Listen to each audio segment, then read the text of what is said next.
새벽기도에 나오신 여러분들을 주님의 이름으로 환영하고 축복합니다. 함께 2월의 기도문으로 하나님 앞에 기도 올려드리도록 하겠습니다. 마음 모아 샘물의 기도를 하나님께 드리겠습니다. 먼저 우리의 믿음을 고백합니다. 너희는 가만히 있어 내가 하나님 됨을 알지어다. 아멘. 일상의 주인 되어 주시고 모든 삶의 능력이 되신 하나님을 찬양합니다. 우리의 형편을 아시고 마음 만져 주시고 위로해 주시는 하나님을 신뢰합니다. 주시는 은혜로 감사와 기쁨이 흘러나는 매일을 살게 하소서. 언제 어디서나 하나님 백성임을 기억하며 사는 샘물 성도가 되게 하소서. 예배와 교회를 위해 기도합니다. 너희는 여호와 우리 하나님을 높이고 그 성산에서 예배할지어다. 아멘. 예배의 주인 되신 하나님 홀로 영광 받으소서. 말씀의 은혜가 넘치고 찬양의 기쁨을 누리며 기도의 능력을 경험하는 예배가 되게 하소서. 예배의 은혜가 삶으로 흘러들어 매 순간 예배자로 살게 하소서. 교회다운 교회가 되어 세상에 선한 영향력을 주는 거룩한 샘물 공동체가 되게 하소서. 목장을 위해 기도합니다. 보라, 형제가 연합하여 동거함이 어찌 그리 선하고 아름다운고. 아멘. 목장마다 섬기는 즐거움과 나눔의 감동이 있게 하소서. 특히 마음에 품은 VIP들이 하나님을 알아가며 삶의 위로를 얻는 목장 되게 하소서. 섬기는 목자들에게 성령 충만케 하시고 무엇보다 영혼을 깊이 사랑하며 가슴에 품는 사랑의 목자들이 되게 하소서. 교육자들과 선교사들을 위해 기도합니다. 오직 성령이 너희에게 임하시면 너희가 권능을 받고 내 증인이 되리라 하시니라. 아멘. 교회를 위해 헌신하는 교육자들을 지켜주셔서 강하고 담대하게 하시고 지혜와 지식이 풍성하며 성도들을 사랑으로 섬기는 자들을 되게 하소서. 복음의 현장에서 예수님의 십자가의 도를 전하며 열매 맺기를 애쓰는 선교사들에게 영과 육의 건강을 허락하시고 가는 곳마다 복음의 향기 날리게 하소서. 나라와 민족 환우들을 위해 기도합니다. 시온아, 여호와는 영원히 다스리시고 내 하나님은 대대로 통치하시리로다. 할렐루야. 아멘. 이 나라를 코로나로부터 지켜주시고 속히 이 상황이 마무리되게 하소서. 경제적으로 어렵고 힘든 자들이 회복되어 온 나라가 하루빨리 안정을 찾게 하소서. 육신이 아픈 자들을 위로하여 주시고 치료의 광선으로 이전보다 더 건강하게 하소서. 함께하는 가족들이 지치지 않고 굳건하게 잘 견디도록 하소서. 오늘도 살아계신 하나님을 찬양합니다. 예수님의 이름으로 기도드립니다. 아멘. 오늘 하나님께서 저와 여러분에게 주시는 말씀은 요한복음 6장 1절에서 15절 말씀입니다. 그 후에 예수께서 디베랴의 갈릴리 바다 건너편으로 가심에 큰 무리가 따르니 이는 병자들에게 행하시는 표적을 보았음이러라. 예수께서 산에 오르사 제자들과 함께 거기 앉으시니 마침 유대인의 명절인 유월절이 가까운지라. 예수께서 눈을 들어 큰 무리가 자기에게로 오는 것을 보시고 빌립에게 이르시되 우리가 어디서 떡을 사서 이 사람들을 먹이겠느냐 하시니 이렇게 말씀하시면 친히 어떻게 하실지를 아시고 빌립을 시험하고자 하심이라. 빌립이 대답하되 각 사람으로 조금씩 받게 할지라도 200데나리온의 떡이 부족하리이다. 제자 중 하나 곧 시몬 베드로의 형제 안드레가 예수께 여짜오되 여기 한 아이가 있어 보리떡 5개와 물고기 2마리를 가지고 있나이다. 그러나 그것이 이 많은 사람에게 얼마나 되겠사옵나이까. 예수께서 이르시되 이 사람들로 앉게 하라 하시니 그곳에 잔디가 많은지라. 사람들이 앉으니 수가 5,000명쯤 되더라. 예수께서 떡을 가져 축사하신 후에 앉아있는 자들에게 나눠주시고 물고기도 그렇게 그들의 원대로 주시니라. 그들이 배부른 후에 예수께서 제자들에게 이르시되 남은 조각을 거두고 버리는 것이 없게 하라 하시므로 이에 거두니 보리떡 5개로 먹고 남은 조각이 12바구니에 찼더라. 그 사람들이 예수께서 행하신 이 표적을 보고 말하되 이는 참으로 세상에 오실 그 선지자라 하더라. 그러므로 예수께서 그들이 와서 자기를 억지로 붙들어 임금으로 삼으려는 줄 아시고 다시 혼자 산으로 떠나 가시니라. 아멘. 오늘의 말씀은 출제자의 마음입니다. 오늘의 말씀은 출제자의 마음입니다. 여러분은 공부를 잘하는 학생이 어떤 학생이라고 생각하십니까? 죽어라고 자리에 앉아서 이 엉덩이를 붙이고 열심히 공부하는 학생이라고 생각하시나요? 아니면 학원을 다니거나 과외를 받는 학생이라고 생각이 드십니까? 물론 열심히 공부하면 우리가 시험 문제를 잘 맞힐 수 있습니다.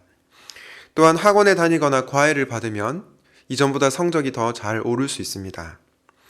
그런데 저는 공부를 잘하는 학생은, 시험 문제를 잘 맞히는 학생은 바로 출제자의 마음을 아는 학생이라고 생각합니다.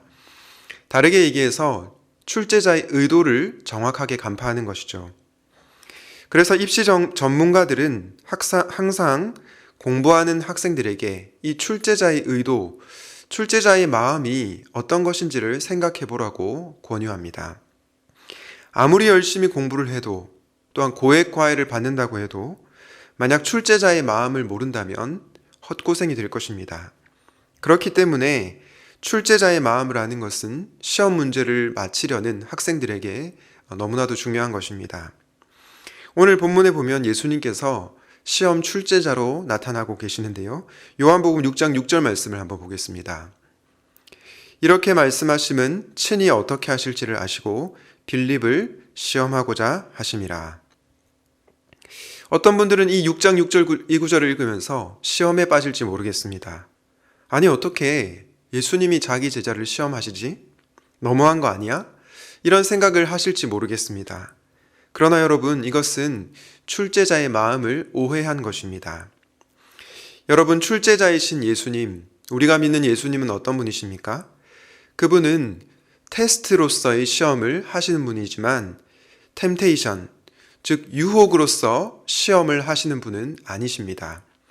야고보서 1장 13절 말씀에 보면 이런 말씀이 나오는데요.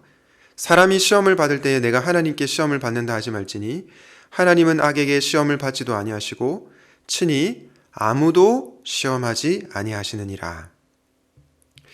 이 야고보서 1장 13절에 나오는 이 시험은 바로 유혹으로서의 시험을 뜻합니다.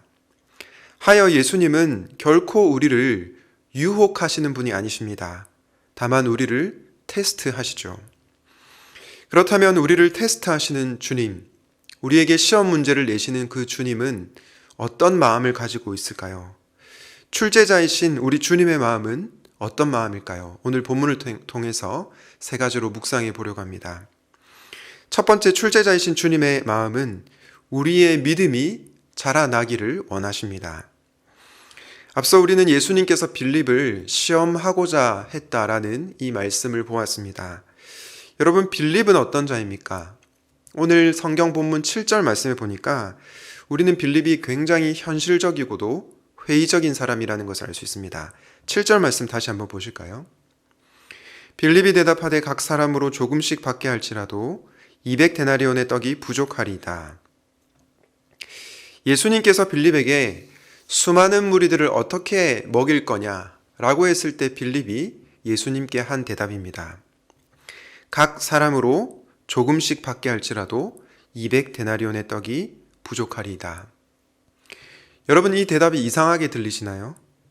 그렇지는 않은 것 같습니다. 굉장히 상식적이고도 합리적인 대답입니다. 그런데 이 지극히 상식적이고 합리적인 대답은 사실 동시에 불신의 대답이기도 했습니다. 왜 그렇습니까? 빌립이 자신이 믿고 있는 예수님이 어떤 분이신지 아직 잘 몰랐기 때문입니다. 그가 믿는 예수님이 보리떡 5개와 물고기 2마리로 수많은 무리들을 배부르게 먹일 수 있는 전능하신 주님이심을 몰랐던 것입니다. 그렇기 때문에 이 빌립의 대답은 합리적인 대답인과 동시에 불신의 대답인 것입니다. 예수님께서 빌립을 시험하셨던 이유가 바로 여기에 있습니다. 너는 나를 믿고 있느냐? 너는 내가 어떤 존재인지를 알고 있느냐? 그 질문을 빌립에게 하고 계시는 것입니다. 시험 출제자이신 예수님은 우리의 믿음이 성장하는 것을 원하십니다. 그래서 때로는 쉬운 문제가 아니라 아주 어려운 문제도 우리에게 주실 때가 있습니다. 우리의 믿음이 더 성장하기를 바라는 출제자의 마음이 담겨져 있는 것입니다. 제가 이전에 사역했던 교회는 200명이 채 되지 않은 작은 교회였습니다. 그런데 제가 그 교회에 부임하고 나서 6개월 만에 담임 목사님께서 갑자기 사임을 하시게 되었습니다. 풀타임 사역자가 저밖에 없었기 때문에 제가 담임 목사님 대행 역할을 해야 했습니다. 지금은 추억으로 얘기할 수 있지만 그때 당시는 앞이 캄캄했습니다. 어떻게 해야 될지 감이 잡히지 않았고 하나님께서 제게 너무나 어려운 시험 문제를 주신 것만 같았습니다. 그때 제가 존경하는 한 목사님께 어떻게 하면 좋을지 자문을 구했습니다.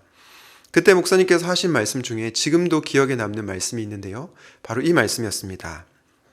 하나님께서 숙제를 내주셨으니 숙제를 잘 감당할 은혜도 주실 것을 믿습니다. 이 말이 저에게 참 위로가 되었습니다.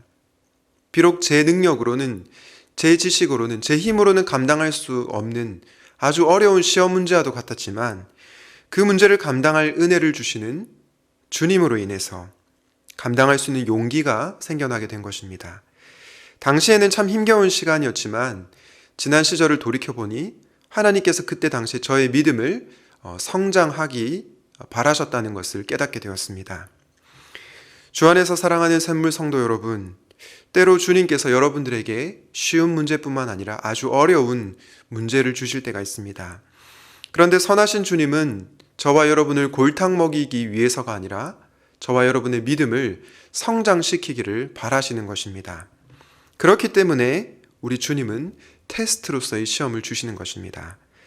그 사실을 믿고 문제를 잘 감당할 은혜를 주시는 우리 주님께로 나아갈 수 있기를 바랍니다. 오늘은 출제자의 마음을 묵상하고 있는데요. 두 번째 출제자의 마음, 우리 예수님의 마음은 어떤 마음입니까? 그것은 바로 기적을 넘어 예수님을 보기 원하시는 마음입니다. 오늘 본문 2절 말씀에 보니까 큰 무리가 따르니 이는 병자들에게 행하시는 표적을 보았음이러라 라고 말씀하고 있습니다. 2절 말씀에 분명하게 기적이 아니라 표적이라고 얘기하고 있습니다. 여러분, 표적은 무슨 뜻입니까? 헬라어로 이 단어를 보면 암시하다 혹은 드러내 보여주다 이런 뜻을 갖고 있는데요. 이것은 예수님이 어떤 분이신지를 보여주는 기적이라는 것입니다. 출제자이신 예수님은 우리가 기적을 넘어서 예수님을 보기를 원하십니다. 요한복음에 보면 7가지의 표적이 나오는데요. 이 표적의 내용은 다 다르지만 공통점이 한 가지가 있습니다. 그것은 모든 표적이 바로 예수님을 주목하게끔 한다는 것입니다. 여러분, 주님께서 우리 인생에 문제를 주실 때가 있는데 주님의 마음은 단순히 그 문제를 해결하는 것을 넘어서 문제의 해결자 되시는 우리 주님을 바라보기를 원하신다는 것입니다. 그런데 애석하게도 수많은 사람들이 우리의 문제가 해결되는 것만을 바라지 예수님을 구하지 않습니다. 삶에서 기적이 일어나기만을 바라지 기적의 근원 되신 예수님을 바라보지 못한다는 것입니다. 오늘 본문 14절 15절에 그 내용이 나오는데요. 요한복음 6장 14절과 15절을 다시 한번 보겠습니다. 그 사람들이 예수께서 행하신 이 표적을 보고 말하되 이는 참으로 세상에 오실 그 선지자라 하더라. 그러므로 예수께서 그들이 와서 자기를 억지로 붙들어 임금으로 삼으려는 줄 아시고 다시 혼자 산으로 떠나 가시니라. 저는 이 15절 말씀을 읽으면서 참 서글픈 마음이 들었습니다. 수많은 무리들이, 수많은 사람들이 예수님께서 행하신 이 기적을 보고 예수님을 따르다가 예수님을 쫓고 있는데 결국 그 의도는 예수님 자신 때문이 아니라 기적 때문이었구나. 그냥 문제가 해결되는 것만을 바라고 있었구나. 이 사실을 보게 되자 마음이 너무나도 서글퍼졌기 때문입니다. 주 안에서 사랑하는 여러분, 우리 주님은 우리의 문제가 해결되기를 바라는 분이시지만 그것을 넘어서 우리 주님 자신에게 관심을 가지기를 원하십니다. 왜냐하면 우리가 예수님께 집중할 때, 예수님만 바라볼 때 인생의 참된 행복이 찾아온다는 것을 알기 때문입니다. 그러므로 사랑하는 성도 여러분, 기적도 좋지만 기적을 넘어서 예수님을 붙들 수 있기를 바랍니다. 예수님 자신을 전심으로 구할 수 있기를 바랍니다. 기적을 넘어 예수님을 보기 원하는 출제자의 마음을 잘 헤아리는 오늘 하루가 되시기를 우리 주님의 이름으로 축원드립니다. 출제자이신 주님의 마음을 묵상하고 있는데요. 마지막 우리 주님의 마음은 어떤 마음입니까? 바로 나를 넘어 다른 사람에게 나아가기를 원하시는 마음입니다. 내 문제를 넘어서 다른 사람의 문제에 관심을 가지기를 바라는 마음이 바로 우리 예수님의 마음이라는 것입니다. 여러분, 우리는 오병이어의 기적이 나만의 문제가 아니라 우리 모두의 문제라는 것을 기억할 필요가 있습니다. 주님께서 나 혼자만의 문제만을 해결하기를 원하시는 것이 아니라 공동체의 문제를 해결하기 원하신다는 것입니다. 그게 바로 출제자이신 우리 주님의 마음입니다. 주님은 우리가 내 문제만 몰두해서 다른 사람의 문제를 나 몰라라 하는 것을 원하지 않으십니다. 공동체의 문제를 나의 문제로 여기기를 원하십니다. 그래서 수많은 무리들이 배고파하는 그 문제를 공적으로 다루고 계시는 것입니다. 여러분, 오병이어의 기적이 일어났던 그 빈들을 여러분의 머릿속으로 한번 상상해 보십시오. 모두가 예수님께서 행하신 이 오병이어의 기적으로 말미암아 행복한 웃음을 띄었을 것입니다. 주 안에서 사랑하는 여러분, 오병이어의 기적은 단순히 배고픈 자가 배불리 먹었다, 그 사건이 아닙니다. 오병이어의 기적은 풍성한 나눔이 살아있는 하나님의 나라를 보여주는 사건입니다. 그렇기 때문에 출제자이신 주님의 마음을 아는 사람은 나를 넘어 다른 사람에게로 나아가게 되어 있다는 것입니다. 내 인생에만 기적이 일어나는 것을 바라는 것이 아니라 다른 사람의 삶에도 기적이 일어나는 것을 바란다는 것입니다. 사랑하는 여러분, 그리스도인은 누구입니까? 내 문제가 해결되는 것을 넘어서 남의 문제가 해결되기를 간절히 원하는 사람입니다. 다른 사람의 삶에 기쁨이 넘치기를 바라는 사람이 바로 그리스도인인 것입니다. 여러분, 혹시 인플루언서 중에 하준 파파라는 분에 대해서 들어보셨습니까? 예전에 교육자들하고 같이 이분이 강의한 영상을 본 적이 있는데요. 유튜브에 진짜 인플루언서로 사는 법이라고 이렇게 검색을 해보시면 하준 파파가 세상을 바꾸는 시간이라는 프로그램에서 강연한 영상이 나옵니다. 시간이 되시면 한번 보시기를 강력하게 추천합니다. 이 하준 파파라고 하는 분은 굉장히 신실한 그리스도인인데요. 이분이 자신의 강의에서 그의 어머니를 소개했습니다. 자신의 어머니가 항상 교회에서 남들이 하기 싫어하는 일을 하셨다고 합니다. 대표적으로 교회 청소하는 일을 꾸준히 빚도 없이 또 이름도 없이 그렇게 꾸준히 섬겼다고 합니다. 남들이 하기 싫어하는 그 청소 일을 평생 하시면서 교회를 섬긴 분이 바로 자기의 어머니라고 얘기했습니다. 그러면서 자신의 어머니께서 이 하준 파파에게 가르쳐 준 것이 있는데, 그것이 뭐냐면 내가 잘 사는 법이 아니라 남을 잘 살게 하는 방법을 가르쳐 주셨다고 얘기했습니다. 이 어머니의 영향을 받은 하준 파파 씨는 자신만을 위한 삶을 살아가는 것이 아니라 남을 행복하게 하는 삶, 남을 부요하게 하는 삶을 살아가고 있습니다. 전 세계에 기아로 고통받는 아이들을 섬기는 그러한 삶을 살아가고 있습니다. 저는 여러분들도 이 주님의 마음을 알고 다른 사람을 섬기는 그런 삶을 살아가시면 좋겠습니다. 말씀을 정리하겠습니다. 서두에 언급했듯이 출제자이신 주님이 주신 시험 문제를 잘 풀기 위해서 중요한 것은 출제자의 마음을 헤아리는 것입니다. 그 출제자의 마음이 무엇이었습니까? 첫 번째는 우리의 믿음이 성장하기를, 자라나기를 바라는 마음이었습니다. 두 번째는 기적을 넘어서 예수님을 보기를 원하는 마음이었습니다. 그리고 마지막으로 나를 넘어 다른 사람에게로 나아가기를 바라는 그런 마음이었습니다. 저는 여러분들이 이 출제자의 마음을 잘 헤아리고 살아가는 멋진 그리스도인들이 다 되시면 좋겠습니다. 그래서 우리 주님을 더욱더 기쁘시게 해드리기를 우리 주님의 이름으로 축원드립니다. 아멘. 오늘 말씀을 기억하면서 함께 이렇게 기도하면 좋겠습니다. 인생의 어려운 순간에도 우리의 믿음이 성장하기를 바라시는 주님의 마음을 알게 해주십시오. 내 삶에 기적이 일어나는 것도 좋지만 기적을 넘어서 예수님께 집중하는 삶을 살게 해주십시오. 마지막으로 나의 문제만이 아니라 남의 문제에도 관심을 가지는 그리스도인 되게 해주십시오. 함께 기도하고 오늘 하루를 시작하면 좋겠습니다.